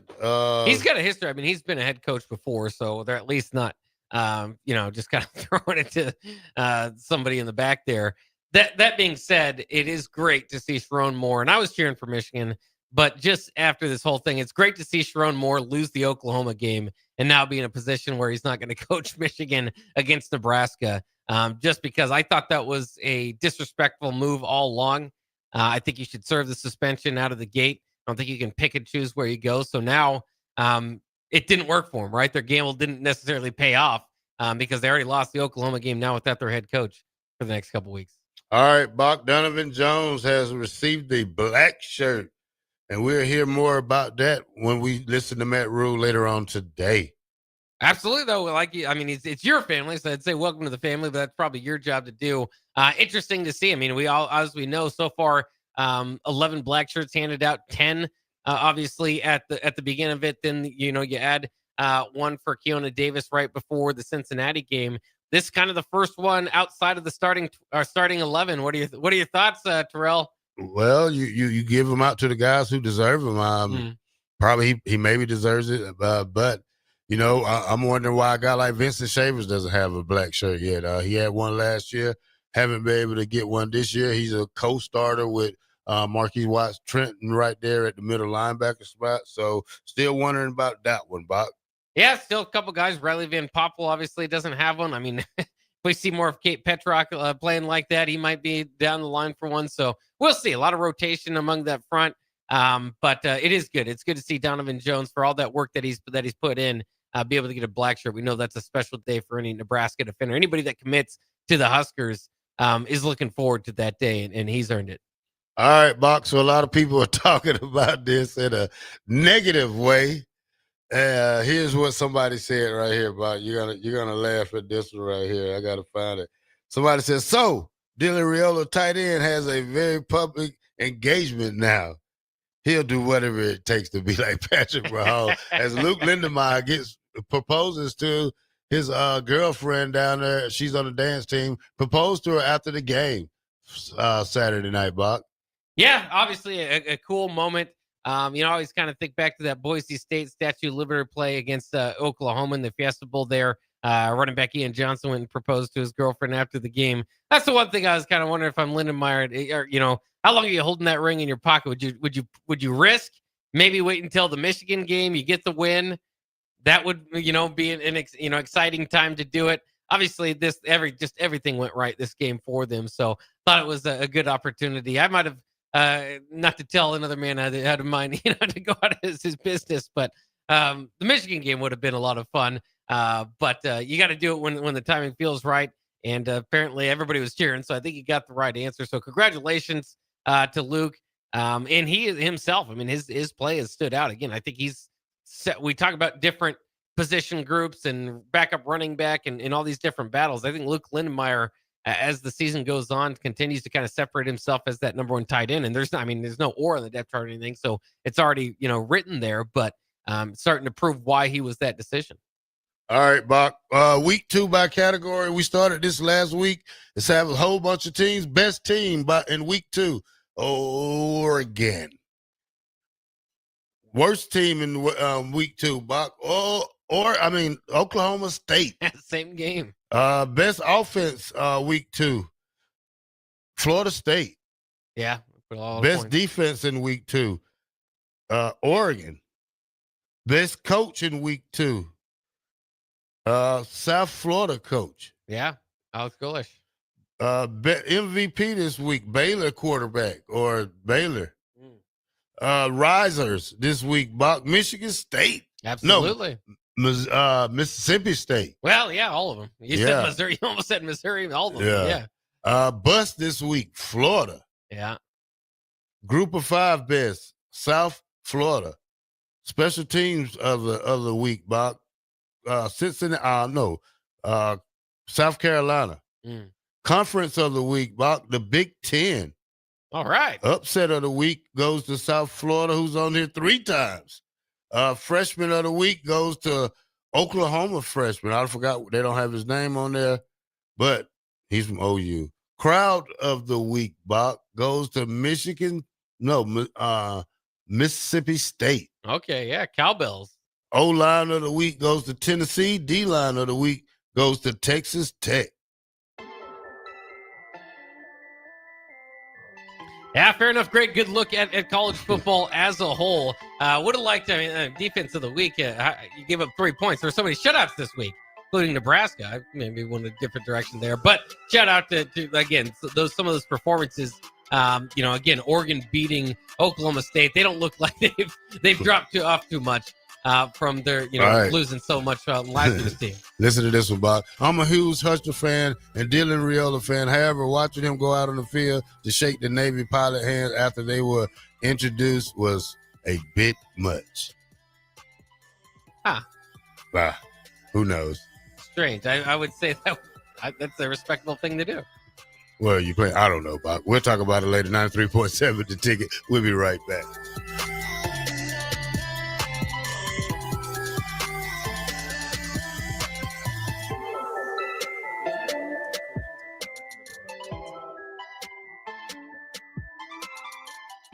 Did you know that deer collisions are covered under the comprehensive portion of your car insurance? That means, like with hail damage or vandalism, since they are out of your control, they don't usually raise your insurance rates. And that's a good thing, since most deer don't carry liability insurance. At Eustace Body Shop, we fixed all kinds of animal collision damage, from cows to raccoons, bobcats, and even turkeys. We can't do much for the animal, but we can get your car back on all fours and looking like new again. The most recommended Eustace Body Shop. That's who we are. Are you tired of living in pain? At Prairie Orthopedic and Plastic Surgery, they make it simple. From head to toe, spine to extremities, they've got you covered. Their multi-specialty team of experts in orthopedic surgery, plastic surgery, podiatry, physical therapy, and occupational therapy all work under one roof to get you back to living life pain-free. Don't wait another day. Visit prairie-ortho.com today or call them at 402-489-4700. Prairie Orthopedic and Plastic Surgery, where healing begins. Western Sand and Gravel is hiring for a variety of positions at their sand and gravel plants near Ashland. Apply today and receive a $2,500 hiring bonus. Available positions include plant operators, dredge operators, and shop service technicians. They offer great pay, health benefits, 401k, a wellness program, paid holidays, and paid time off. No matter your experience level, on-the-job training is available to help you build a rewarding career with Western Sand and Gravel. Start your career today. Visit westernsand.com. This is your year, where your team takes it all the way. Win way more than bragging rights at Warhorse Casino, where your love of the game could put $1 million in your pocket. The Pro Football Frenzy is free to play with prizes all season long. Weekly cash prizes up to $1,000 cash, season-long leaderboards, and a chance to win $1 million. Only at Warhorse Casino. Wagers may only be placed on Nebraska-based teams when played outside the state of Nebraska. Must be 21 or older to gamble. Gambling problem? Call 1-833-BET-OVER. Are you looking for an exciting new way to put your skills to work?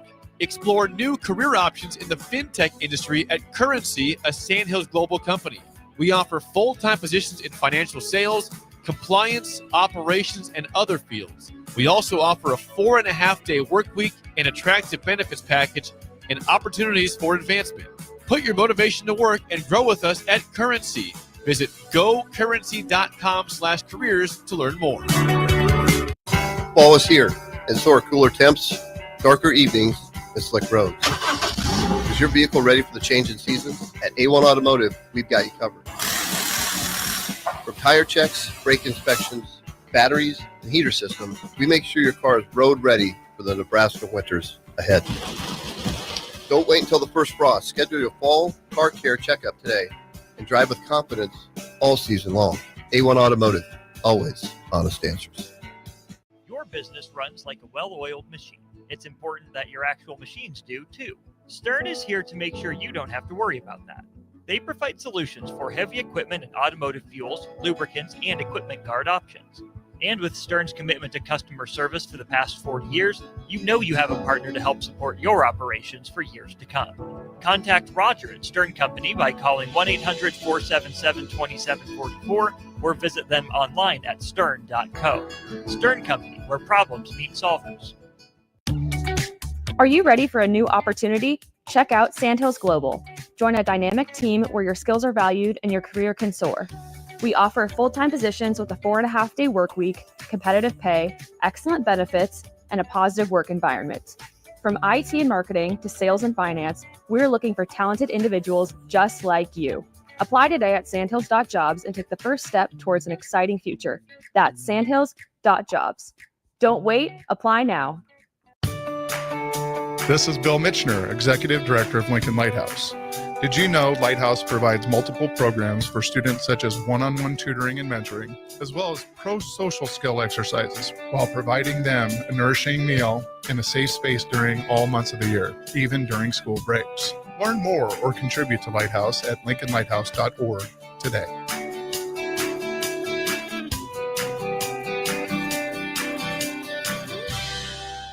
When the clock strikes 0 after every Nebraska football game, there's only one place to go for instant coverage. Tune in for the Husker After Party Postgame Show on 93.7 The Ticket for each game, win or lose. Call in with all your takes or text the show at 464-5685 and hear quotes from the players and coaches too. It's the Husker After Party Postgame Show, sponsored by Anderson Ford and Vinny Kreekak of State Farm Insurance. Big news, Nebraska. Love Omaha is now Love Nebraska. This is more than just a new name. It's a tribute to what Nebraska represents in the world of volleyball. It's still the same team with the same mission, led by players you know and love. Now backed by a new ownership group led by Jordan Larson. As Love Nebraska, they're entering an exciting new chapter, pushing for a championship title in 2026 and building new opportunities for the next generation of players across the state. They want you with them. Let's show the world how Nebraska plays volleyball. Join the movement at lovneb.com and sign up to become a Love Nebraska Insider today.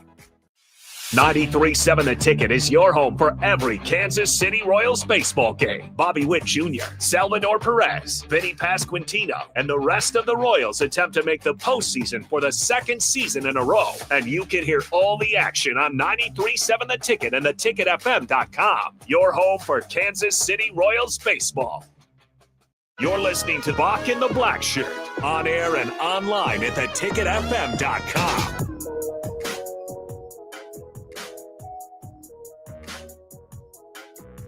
All right, welcome back to Bock The Blackshirt here on 93.7 The Ticket. We are powered by Bauer.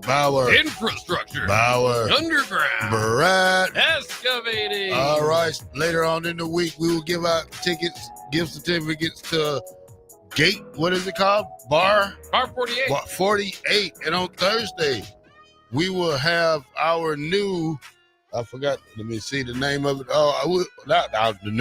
We will do Smoking Guns jerky of Nebraska on Thursday. Me and Bock will have a taste test. Nothing too spicy for Bock. So hope we get the good stuff this weekend again. Last week it was pretty good. It was damn good. Yeah. Not gonna say pretty good. I'm just not a jerky eater like I used to be. I mean, the more I get older, jerky is more like a seasonal thing to me. But I like it when I eat my noodles though. Sometimes I like to cut it up and drop it in there. I say it's always great for road trips and then that sort of stuff. So especially, I mean, smoking gun, it's good anytime. Yeah, so you don't have to worry about it. They got more than just jerky. They got seasoning. What they call curing stuff for your meat. A lot of stuff they have in there. Shops on North 48th over there. I give you the address for it Thursday when we do smoking guns, beef jerky on Thursday. All right, Bock, let's get them into a little Matt Rule before everybody else jumps on it tomorrow.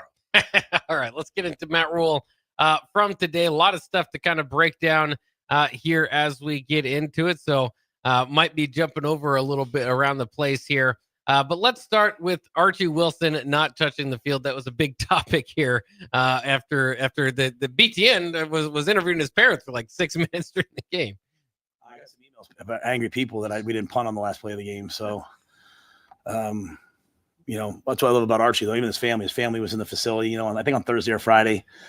And they were like, hopefully we don't see him play. Now they saw him in Kansas City. They're here for several weeks. But, Archie's a football player. He played footy.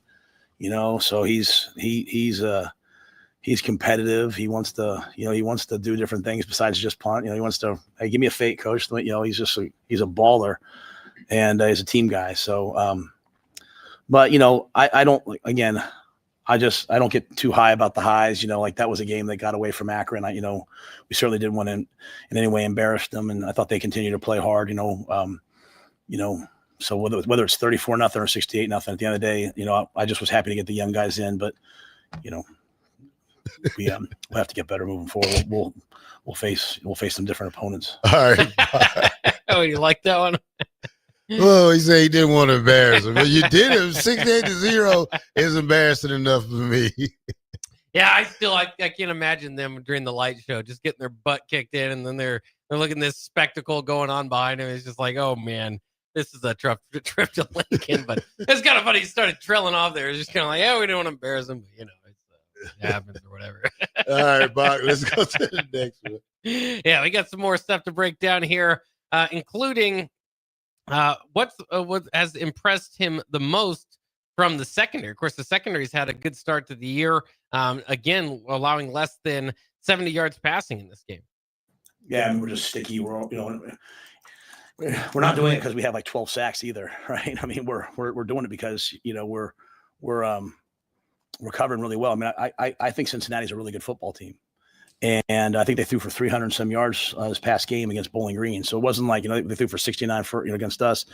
I just think we have excellent players in the secondary, and Malcolm came out of the game. He got a little dinged up. Came out of the game. Jameer went in. He played. Justin Rhett went in the game and played. Rex Guthrie he's coming on every single day. Caleb Benning's coming on every single day. Donnie Jones, like we had a package for him this week where he was a starter in, and I put him in a black shirt for this week because I think he's ready to go in a lot of different packages. So I think we just have a lot of really good players in the secondary. I think Addison, Snow, DeMichael have done a good job, and I'll just tell you, I was as excited as I've ever been in the fourth quarter, just watching like Sierre, Deshaun, Keese, Marshall, the way they were just like cheering on and getting on the young guys when they got out there to play. And some guys went out there and played really well.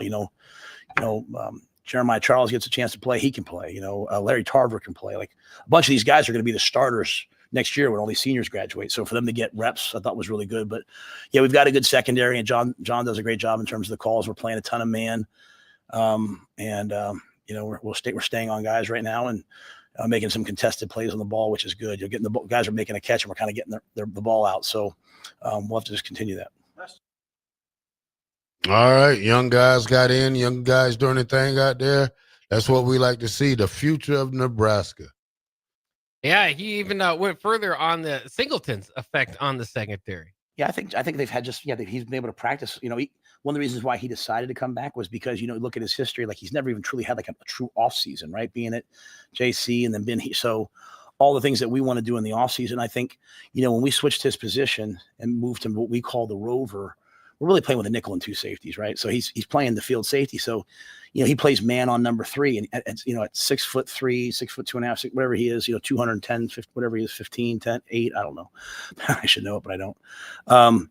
He's not just a box safety. He's going down and playing man, which to me is like, that's what elevates you from like day 3, day 2 into like early day 2, day 1 in terms of getting drafted by having the ability to play man. Even like he made the pass breakup last week on 3rd down and quarters.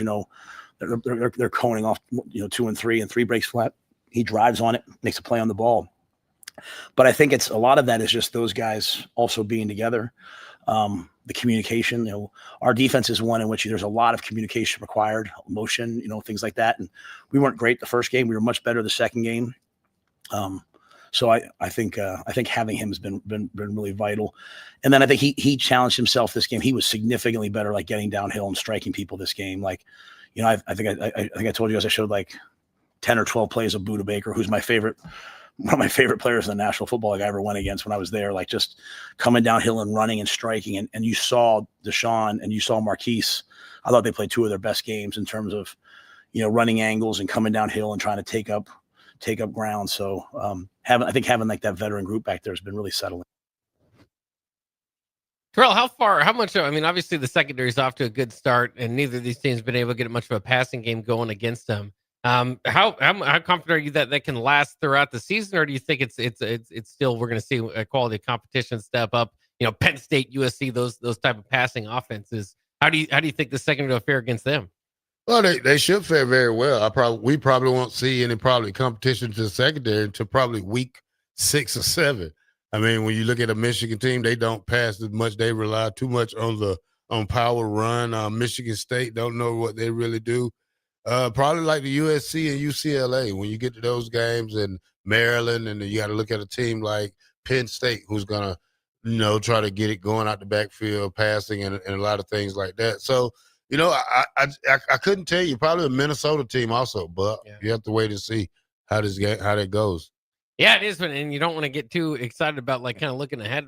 There are a few teams that do particularly struggle against getting the passing game going, and Nebraska's defense should feast there. Though I do think it's interesting that Coach Rule was pointing out they don't have, not like they have a bunch of sacks, so it's not because the pass rush is overwhelming folks. So again, maybe if you can add a little bit to that pass rush, then Nebraska's secondary can really start to kind of take advantage of some hurried quarterbacks, maybe getting some picks there. So we'll see. Let's jump to the offensive line here. Here was Coach Rule's thoughts, quick ones, about the offensive line against Akron.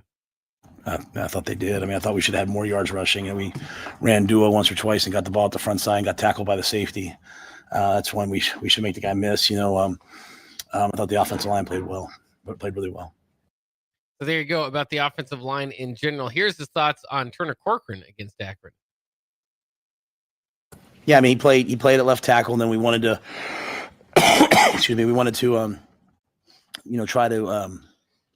try to use some jumbo 12, a big tight end in there along with Luke, so that we could try to take advantage of the edge, try to run some of our duo plays and some other plays we didn't get to.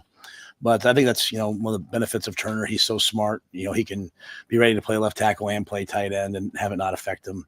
So, he's a prime candidate for that. We have a couple other guys who I know could do it, but, as Turner's working back into getting healthy, it just seemed like a perfect fit for him.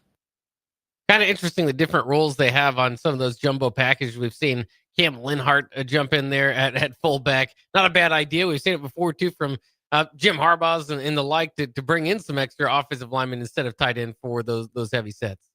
Yeah. So good look there for Turner Corcoran. Got a little bit something going there, getting some playing time in that package as well. Let's jump over from him to an actual tight end, converted quarterback, Heinrich Harburg, and how his blocking has been going. Yeah, everything for Heinrich's new, and he's working really, really hard at it.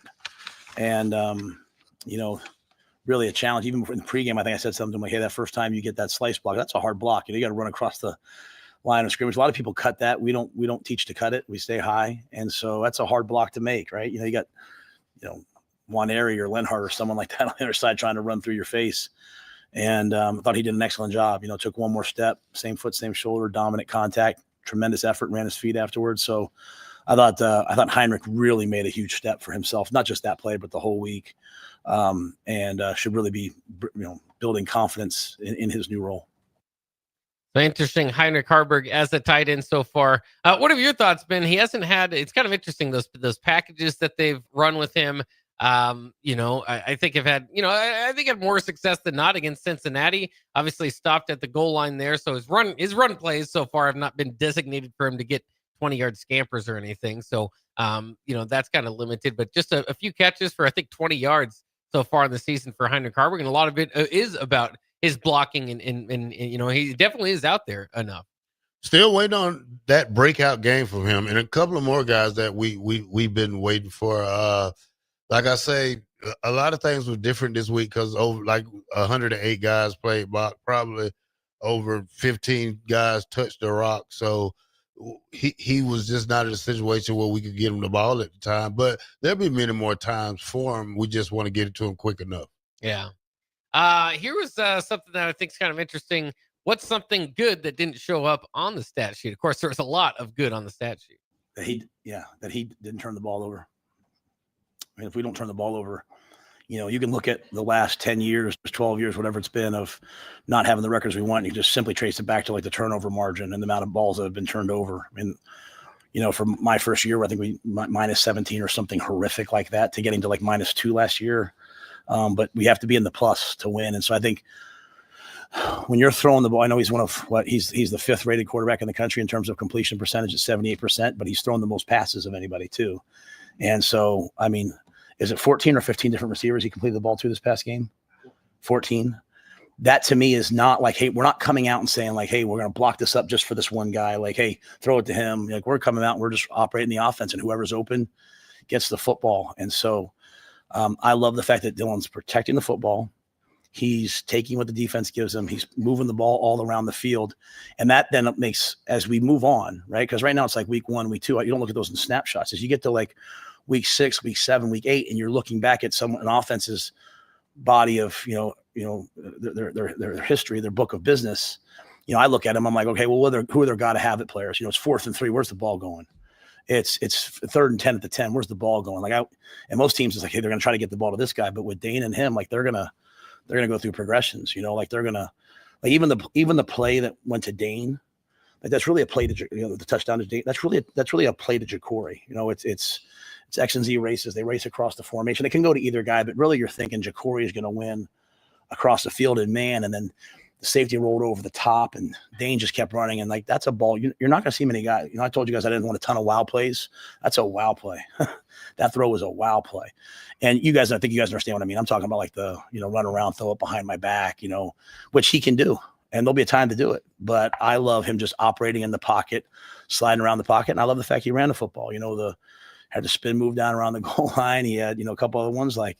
Those are things that keep people honest. But just the fact that we're getting the ball to so many different people means as a defense, there's a ton of balance. You're not coming out on your scouting report saying, hey, we got to take away this guy. You can say right now we got to take away Emmett Johnson, because he's obviously, I think he's top. What is he? They give me this stuff, right? Emmett Johnson is 7th nationally in yards from scrimmage, and he played half the game last week. So you could say take him away, but then you take away Isaiah, Dane, Ja'Cory. Who do you take away? And then we're talking about Ja'Cory as a guy I didn't even think was. When I sat here last week, I was I don't even know if he'll play. And he goes out and does what he does. But I think a lot of that's that he's not the first progression on some of those, right? Some of those are, hey, I'm gonna throw the ball. Luke's the first progression. They play man. Let me get backside to Ja'Cory, and so I think those are the things that encourage me, not the score, but just the way that we're executing the things we're supposed to execute. A lot of playmakers that he's kind of breaking down. Tough to kind of take Nebraska out of the game. If Dylan is firing on all cylinders, obviously a lot of different targets out there. So kind of interesting. I like the breakdown, especially of the Dane Key touchdown, saying that necessarily wasn't a play designed for him. And I am interested about Dylan Raiola. I don't know if he meant to say behind the back. If Dylan Raiola completes a behind the back pass after scrambling around, that will be an interesting day. But we will have to wait and see. He'll be Patty Mahomes for real then. Might as well change his last name then. I think so. All right, 93.7 The Ticket, Bock in the Black Shirt. Last segment coming up. We'll be right back.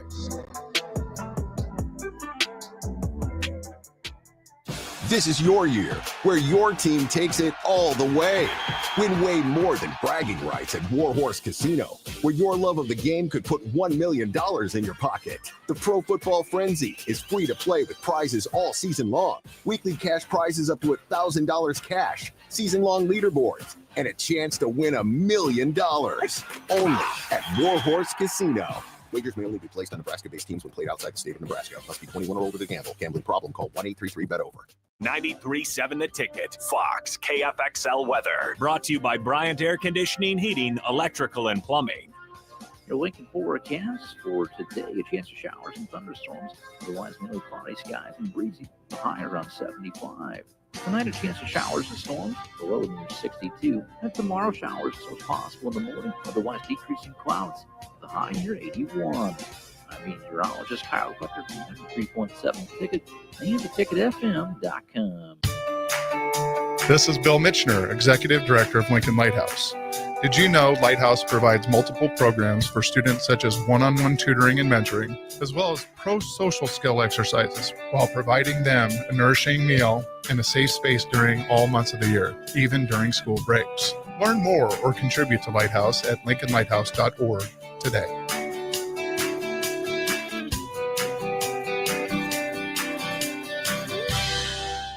Are you looking to upgrade or improve the garage door on your home? This is Cameron Hall of Doors Plus. At Doors Plus, we guarantee to offer a wide selection of options from 5 leading garage door manufacturers as we deliver a free estimate, exact measurements, and rapid installation with a 3 to 5 week time frame. When you choose Doors Plus for your residential garage door needs, you'll work with our experienced technicians and be ensured that your new door seamlessly complements your home. Give us a call at 402-590-5800 or visit us online at DoorsPlusLLC.com.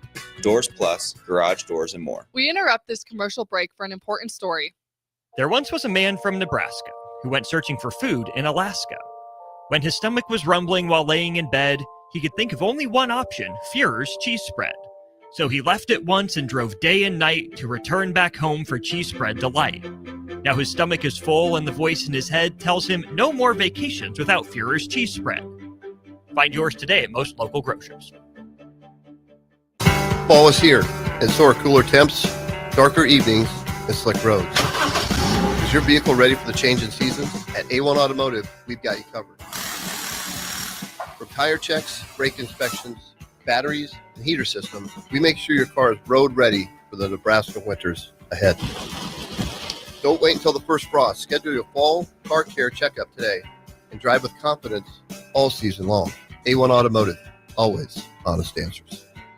Are you tired of living in pain? At Prairie Orthopedic and Plastic Surgery, they make it simple. From head to toe, spine to extremities, they've got you covered. Their multi-specialty team of experts in orthopedic surgery, plastic surgery, podiatry, physical therapy, and occupational therapy all work under one roof to get you back to living life pain-free. Don't wait another day. Visit prairie-ortho.com today or call them at 402-489-4700. Prairie Orthopedic and Plastic Surgery, where healing begins. Rashawn Jackson here for Bauer Underground, who has been serving local contractors and utility contractors all across the state since 1997. When you see the black and white trucks, you know the baddest dudes in the business have arrived. Bauer is currently looking for equipment operators, laborers, diesel mechanics, and aerial linemen. Join the brotherhood built on hard work, authentic people, and pedigree of success. Bauer, a family-friendly company who reminds you, go Big Red!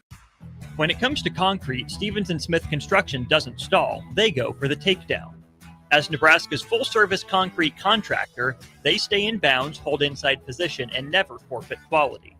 Whether it's foundations, flatwork, or concrete coatings, they elevate performance and pin down results that win every time. Stevens & Smith Construction is a proud sponsor of Takedown Tuesdays on 93.7 The Ticket. Because when it's time to wrestle with concrete, Stevens & Smith Construction slams expectations.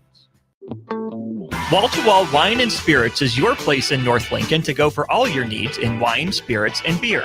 They also have a large variety of cigars in their walk-in humidor, and they have a top-notch walk-in temperature-controlled high-end wine room. Plus, you can enjoy free samples from their tasting bar. There's only one place to go for all your needs for spirits and cigars. That's Wall to Wall Wine and Spirits on North 27th Street in Lincoln.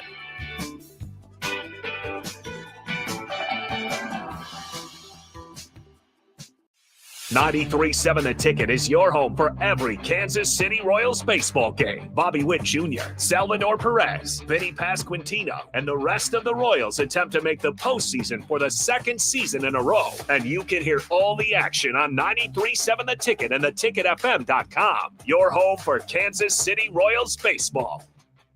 When the clock strikes 0 after every Nebraska football game, there's only one place to go for instant coverage.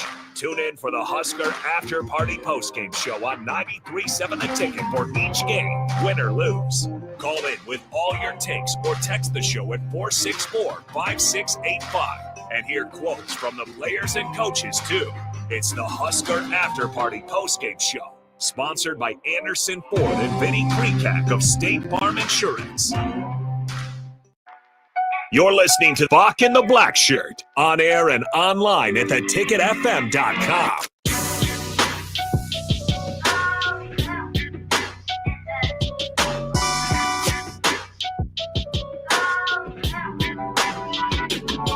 Welcome back to 93.7 The Ticket, Bock the Blackshirt, here on your 1 to 3 hour, Monday through Friday. Bock, how did your NFL team go?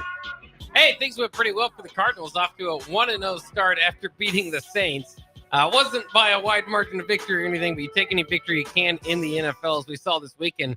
A lot of teams, a lot of close games, I should say, and a few blowouts that make you feel bad if you're on that end. But the Cardinals did get a 20-13 win over the Saints, so I'll take it. Well, my Falcons didn't do so good, but we played a good game, but I'm not going to really dwell on that part of it.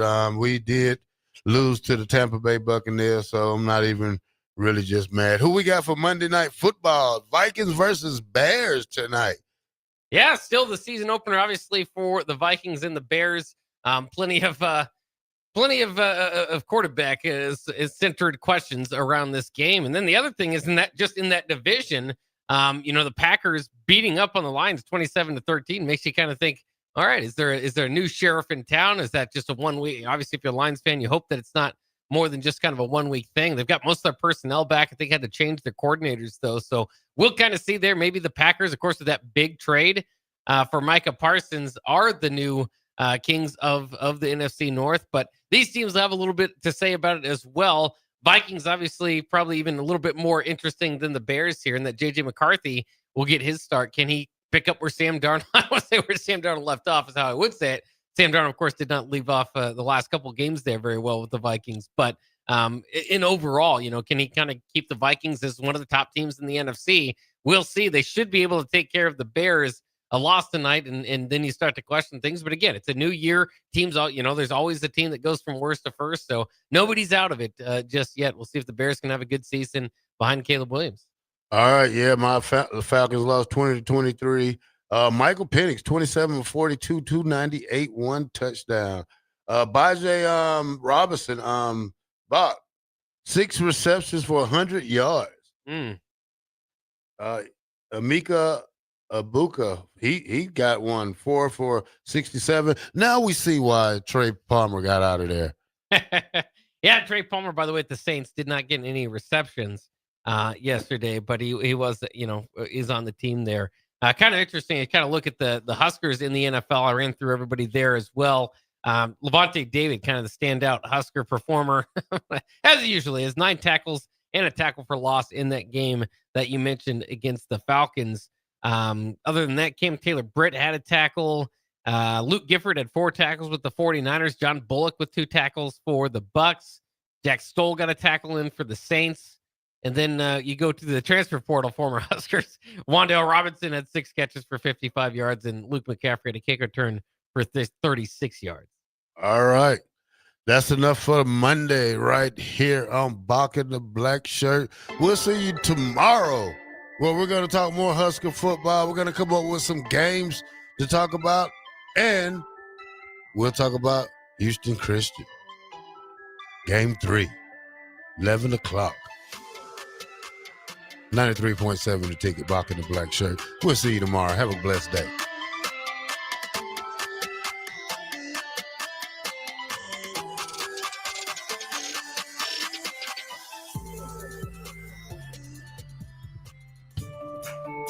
This is Bill Mitchner, Executive Director of Lincoln Lighthouse. Did you know Lighthouse provides multiple programs for students such as one-on-one tutoring and mentoring, as well as pro-social skill exercises, while providing them a nourishing meal